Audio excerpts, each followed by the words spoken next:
నీకొక కథ చెప్తాను, విను బిడ్డా.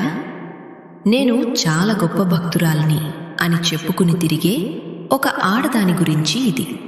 క్రమం తప్పకుండా నా దర్శనానికి వస్తుంది. చాలా బాగా కోరికలు కోరుతుంది.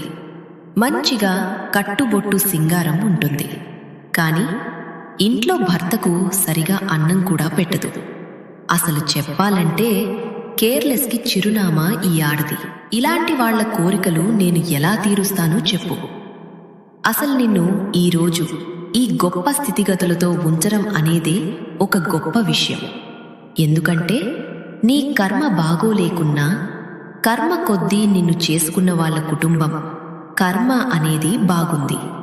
అందుకే నీ కర్మ పోస్ట్ పోన్ అయింది. కానీ గుర్తుపెట్టుకో, కుటుంబాన్ని పక్కన పడేసి నీకు నచ్చిందే ఆడతాను, నా నోటికి అడ్డు ఎవరొస్తారు అను